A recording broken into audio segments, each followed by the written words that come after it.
Máte si na tréningoch nepríjemný? To mi povedala ona, že som nepríjemný. Ja som jej to vysvetlil, že byť nepríjemný a byť prísny, to je rozdiel. Je nepříjemný? No, je přísný. Já už si to nedovolím říct, protože dvakrát jsem mu na tréninku, když byl přísný a měli jsme takový jako hodně seriózní trénink, tak, tak jsem mu říká, že je nepříjemný. A on říká, cože já nepříjemný? Víš, co to u nás na Slovensku znamená, když někomu řekne, že je nepříjemný? To je úplně strašný slovo. No tak teď už to neříkám, že Maťko nepříjemný nikdy není, zlatičko. Ale je přísný a někdy je trošku nervózní a taky samozřejmě se to střídá, tak někdy máme během těch seriózních tréninků, my jsme zvažovali, jestli během těch seriózních přísných tréninků uděláme víc práce, nebo uděláme víc práce během toho, kdy trénujeme a řežeme se smíchy, jo. Tak to je otázka, já si myslím, že vždycky to má něco do sebe, no. A na čo ste prišli? Kde sa viac naučíte? Tak samozrejme, keď robíme kroky a robíme choreografiu, tak sa treba sústrediť, lebo pokiaľ sa nesústredíme na tie kroky, tak tú choreografiu nechytí. Hej? Keď už tú choreografiu máme, tak zase je dobré, že keď je aj sranda, pretože pri tej srande, hovorím, spravíme veľa vecí, ktoré by sme počas toho seriózneho tréningu nespravili. No. Takže je to tak pol na pol, čiže určite keď robíme choreografiu, tak musí to byť troška seriózne, aby sa sústredila na tie kroky a keď už máme tú choreografiu a robíme to trocha výraz, robíme nejaké nasadenie, tak vtedy môže byť aj sranda.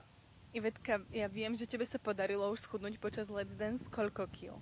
Já jsem se nevážila, takže nevím. Ale Maťo mě má tak jako v paži, tak kolik asi? ja neviem, tak podľa mňa 90 kg asi, no. Schudla. Hej. 9 až 10 To vypadalo 90, jakože 90 9 kilo. až 10, ja mám zlú artikuláciu, ale 9 až 10 kg.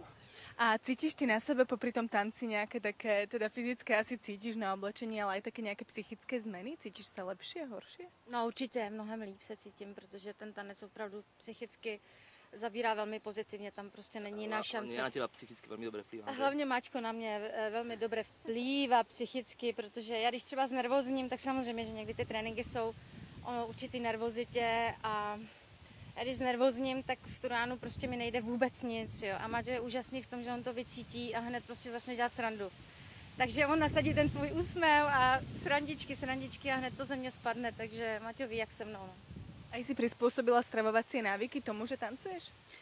Ano, já už jsem to povedala úplně všude, ve všech rozhovorech, že mám svého trenéra v Praze, který mi určil, abych tu zátěž zvládla, tak mi určil životosprávu, abych jakože zhubla, cítila se dobře a přitom měla plno energie, takže té energie mám si myslím, že někdy až moc.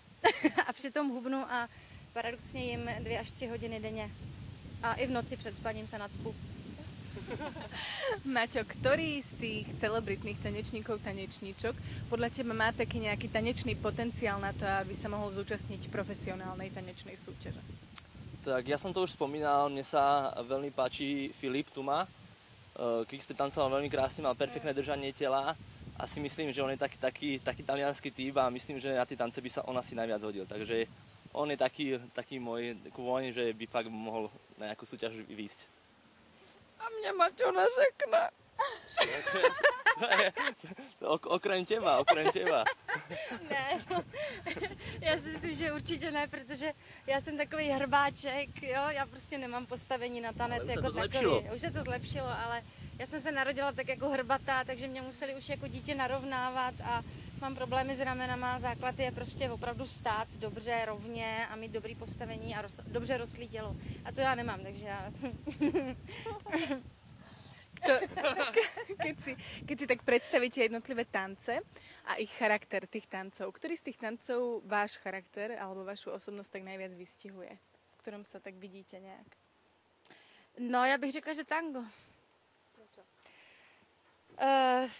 Je to standardní tanec, ale přitom je to velmi jako temperament, je v tom vášeň, je v tom prostě, jsou tam změny. Já si myslím, že jsem velmi jako rozporuplná bytost, že jak jsem třeba romanticky založená, hodně citlivá, tak přitom ve mně dříme ještě něco úplně opačného a jsem takový trošku ďáblík, jak říká Maťo.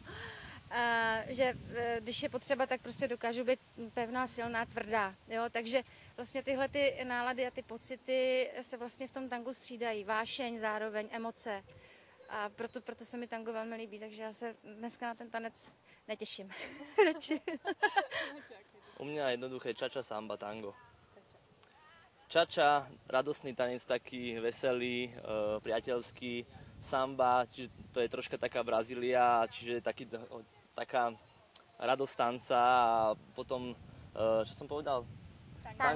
Tango, to čo Ivetka hovorila, čiže také rôzne zmeny, čiže je to také troška schýza v tom tanci. Takže ja som vlastne schýza, jo. Ale Maťo taky, takže v tom nemôže to byť to tango iba také stále také nahnevané, ale naozaj je tam aj to zblíženie, aj znova oddialenie, čiže sa to tam strieda, čiže je to také zaujímavé. Je to o tom, jako chci tě, pak tě nechci a je to v podstatě oboustranný, takže jsou tam opravdu střídání různých poloh.